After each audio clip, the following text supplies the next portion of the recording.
Dites-moi, est-ce qu'un footballeur ou un tennisman entre sur le terrain lors d'une compétition sans s'être échauffé au préalable? Bien sûr que non. Ce soir, je suis au théâtre, je joue. Pensez-vous que je vais rentrer sur scène sans m'être échauffé? Bien sûr que non. Je vais prendre le temps de faire des vocalises, de monter en énergie, de me déstresser, me concentrer sur le texte. Pourquoi beaucoup d'orateurs prennent des prises de parole en public sans s'être échauffés au préalable? Dans cette vidéo, je voudrais vous parler de l'échauffement que je vous conseille de faire avant des prises de parole en public. Ma volonté au travers de cette chaîne YouTube, vous le savez, c'est de vous transmettre toute mon expertise sur la voix parlée. Et vous avez bien compris aussi qu'à partir du moment où on commence à travailler sa voix parlée, eh bien, on progresse. N'hésitez pas à vous abonner à ma chaîne YouTube pour pouvoir suivre toutes les vidéos, activer la petite clochette bleue aussi. Allez, c'est parti, je vous parle un petit peu d'échauffement avant de prendre la parole.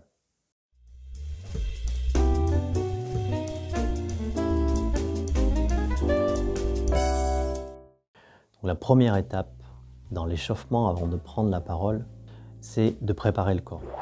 Vous le savez maintenant, l'instrument phonatoire, c'est le corps tout entier. Et comme le sportif, comme l'homme de théâtre, il faut s'occuper de la préparation corporelle. Pour ça, je vous invite à vous étirer. Vous étirez les bras, les épaules, le bassin, la poitrine. Un petit peu lorsque vous étirez le matin, c'est un petit peu la même chose. Ressentez où est-ce qu'il peut y avoir des tensions dans le corps et essayez de les faire disparaître en vous étirant. Ensuite, je vous invite à prendre un moment pour respirer tranquillement et profondément. Il est fort probable que vous soyez un petit peu stressé avant une prise de parole assez conséquente. Et prendre le temps de respirer va vous permettre de faire baisser ce stress, mais aussi, comme je dis souvent, de vous rassembler à l'intérieur, de vous concentrer. Ensuite, je vous invite à poser vos pieds au sol de façon bien ancrée et à vous secouer verticalement.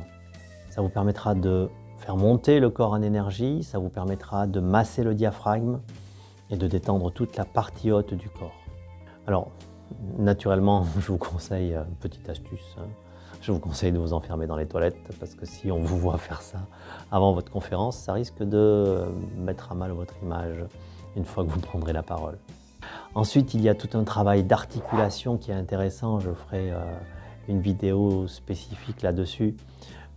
L'idée, c'est vraiment un outil qu'on utilise vraiment fortement dans le théâtre. L'idée, c'est de mettre un stylo entre ses dents, comme ceci, et de parler pendant un petit moment. Les dents sont serrées et donc les labiales vont être obligées de surarticuler. Et une fois que vous enlevez le stylo, eh bien, vous constaterez que vous avez une articulation beaucoup plus fluide. Le dernier conseil que je vous donnerai, c'est travailler la concentration. Je vous invite à prendre un moment seul avec vous-même, 3, 4, 5 minutes selon vos choix, pour vous calmer à l'intérieur, pour vous concentrer sur le sujet. Vraiment pour avoir cette notion de se rassembler à l'intérieur, ce qui va vous permettre d'arriver sur scène beaucoup plus serein, d'avoir une présence beaucoup plus forte. Voilà, je voulais vous faire cette petite vidéo quelques minutes avant de rentrer sur scène.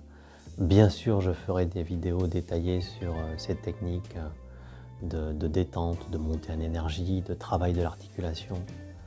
Mais simplement à travers ces quelques mots, j'espère vous faire prendre conscience que prendre la parole en public, c'est une activité qui demande autant de préparation qu'un sportif avant de rentrer sur un match de foot ou qu'un homme de théâtre avant de rentrer sur scène. Voilà, j'espère que cette vidéo vous aura plu. N'hésitez pas à mettre un petit pouce bleu si vous avez aimé. Et puis notez-moi en commentaire s'il y a des sujets que vous souhaitez que j'aborde. Allez, je vous dis à bientôt.